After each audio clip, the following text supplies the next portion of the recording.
The power of hunting horn, the power of light bowgun, the power of lance.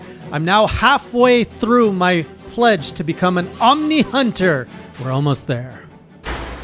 Welcome back, classy crew. Last time we met, I was failing with the hunting horn against Bloodbath Diablos, but I'm happy to share that I have finally overcome this enormous wall that is hunting horn versus Bloodbath Diablos. And not only have I overcome the wall, I have overcome it stronger because the light bowgun and the lance, two weapons which I really did not know how to play before Monster Hunter GU, have been my fastest time to clear Bloodbath, and I did it in either 1 or 2 attempts.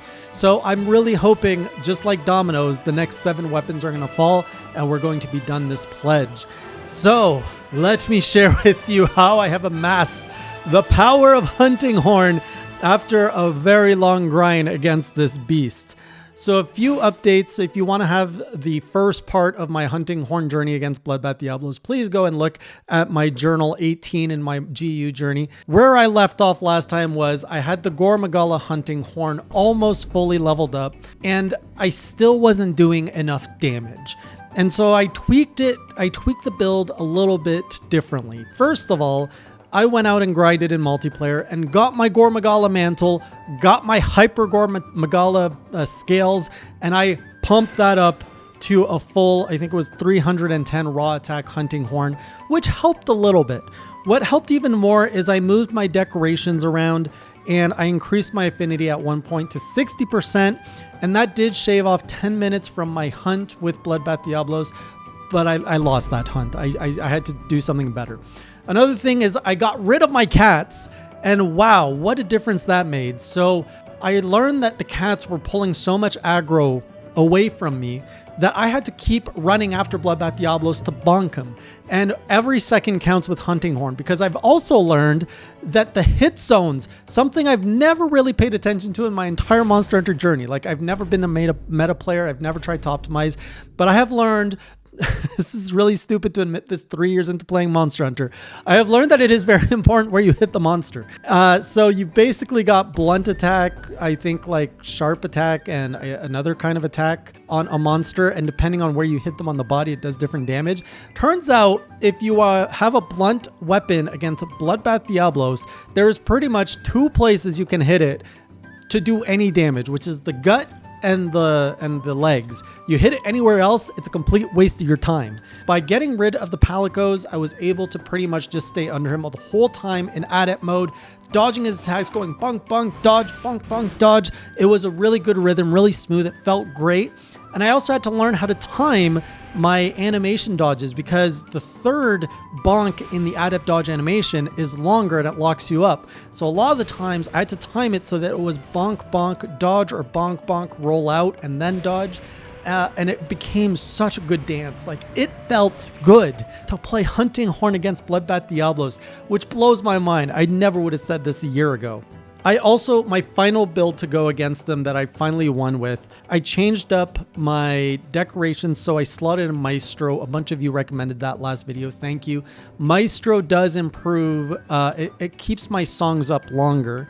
I kept crit up, which gave me a bit more affinity, and I kept earplugs for coziness. In hindsight, I was getting so good at dodging him, I really do think I could have gone rid of earplugs, slotted in something like handicraft, because if you look at my sharpness in this hunt, it is not pretty. But I will take that as an achievement, because I know a certain other YouTube creator who prides himself with the hunting horn took my bet that he couldn't defeat Bloodbath Diablos with the hunting horn.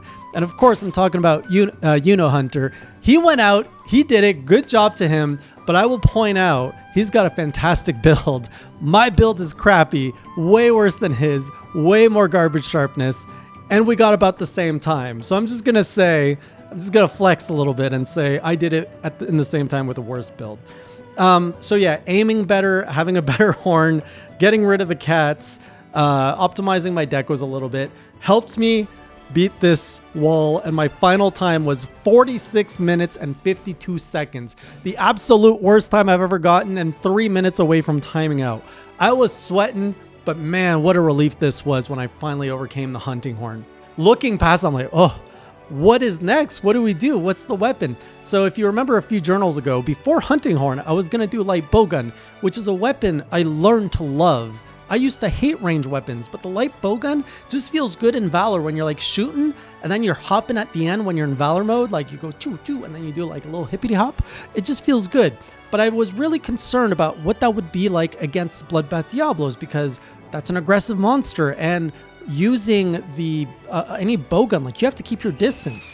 Well, first of all, I needed to get a range set. I didn't have one. So I had to go grind out a tall Ka, our favorite grind farm these days, to get my full range set using pretty much the same that I'm doing for melee. And then I went with skills that included crit eye +3, pierce up, crit boost, and I'm using the Nargacuga light bowgun. I think my affinity was like through the roof. Like it's just disgusting how much affinity I had on this thing. And I went in with Valor. So I don't have much to say on this one because I killed it on my first hunt with my best time, which I think should tell you a few things about the bowguns in this game. All of my other times, so just to take you back through, these are all my times in Bloodbath Diablos, and hopefully the editor makes it look nice on screen. Switch Axe, 3746. Charge Blade, 4153. Longsword, 3852. Insect Glaive, 3712. You seeing a pattern here of where I am? Hunting Horn, 4652. Normal to be high. Light Bowgun, 2507. Huge difference. And while we're talking times, I'll also share my lance time, which was 3147, which blows me away that it was that much faster than weapons I am very used to, like the Switch Axe and the Charge Blade. Also, though, I have to say Switch Axe and Charge Blade and Longsword, those were my early days with Bloodbath. I'm at the point where I know this beast's move. I can pretty much hear his move and know what he's going to throw out. So light bowgun was a breeze. It was super fun. So I'm like, all right, we cleaned off the Hunting Horn dust. Let's go over to the lance and just like dig in because I've struggled with lance all the time. Like it's a very different weapon. You basically have to stand your ground. I'm used to dodging. Everything I do is dodging. So lance, it's like, ooh, we're going to go striker and we're going to go shields up. So I went with the Atal Ka lance, which isn't the sharpest thing. So that's why it was important I got guard +1 on there. I got handicraft, which I had to grind my butt off just to get. And then my skills were I had absolute readiness to get out of danger if I needed to, like my emergency button. I had enraged guard, which was recommended to me. I think that one is if you can actually dodge. If you can guard at the right time, you get like your lance powers up. And then you got the corkscrew jab, which lets you just drill your lance and do a lot of damage. I love it when it goes like like I love hearing those like simultaneous hits. Now I have to say these things were not fully leveled either because that's how I roll. This took me 2 tries. The first try was really trying to I was really fighting with the weapon. I was like I was pretty much understanding the combo, which is you poke 3 times, you hop, you poke 3 times, you hop. And what I've learned through doing that is what the chat was saying was, this is a guard weapon. It's reactive. Like you got to let the monster hit you and then you got to like pretty much poke it back or counter it, which is very different to me. And then someone else was saying, oh no, you should probably go more with a dodge build because you're really good with your hops. And I give that credit to the Switch Axe because I've been hopping with Switch Axe like for 3 years. And the lance does the same thing. You can hop through the tail swipe. You can hop through a lot of attacks. And if I went and put evasion plus whatever, I could have gone even bigger hops out of that, even more iframes. But I didn't want to change my whole build. I'm like, let's try one more time. And I realized if I got rid of the cats, I probably could have done an even better job because I think the lance works well when there's a lot of aggro on you. And in this case, the aggro was being pulled away from me quite a few times from the cats. I was using pretty much 2 moves when I started getting into the flow of things. One is the one where you run like you're a train with a lance, basically, when I needed to close the gap. And I saw a speedrunner use that strat a lot. And I was trying to do that, but I wasn't as good. And then the other one is I learned that you could go like poke, and you could bring your shield up and go into a counter and then go poke, and keep doing that. Once I got that to click, it felt way better. And after spending so much time on Hunting Horn shooting him in the gut, I realized that with the lance, you actually want to stab him in the face. So it's a very different position where you're constantly like looking down the barrel of Bloodbath Diablos and just poke him in the face. But it's so freaking rewarding when you like knock him back or his like horn goes off. And I missed that too. The horn breaking, the tail slicing, like you don't get that in Hunting Horn. And I was getting all these pieces flying off this beast with my lance. And I was like, Oh, I like this. This feels good. In the end, 3147 with Lance. I'm really happy with that. And now there's 7 weapons left. And there's a few weapons I think, like the sword and shield, I'm pretty good with. So I think that one's going to go okay. The next 2 weapons I plan on doing is the great sword and the bow. The great sword I'm not great at, but I heard in Valor, Bloodbath Diablos can be pretty easy. So I'm feeling okay about that. The bow, I was doing okay in my journey, and I think I can do okay with Bloodbath. Like it feels like pretty mid-range for my skill set. So I think those 2 I can knock out in the next week.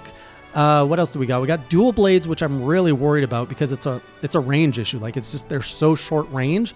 I'm really worried I'm going to struggle with that. The hammer, I'm afraid it's going to be like the hunting horn, but worse because again, it's a shorter range and it's blunt. So that one's going to be a little painful. And then the gun lance worries me too. And a lot of people were saying that the gun lance is probably going to be my hardest one just because of how, bad the gun lance apparently is in this game. And then there's the heavy bowgun, which I just don't know how that's going to go. Like if it goes anything like light bowgun, great, but I know it's tankier, it's slower. So I'm going to have to get I just have to get back into the rhythm of heavy bowgun because I haven't touched it in months. So that one could be tricky and I'm probably missing one. So yeah, I think we can get this knocked out in at least 2 months. I think 2 months should be doable. So join me on the next stream as I take on my next weapons versus Bloodbath Diablos, or I'll see you on the next journal. And until next time, keep it classy.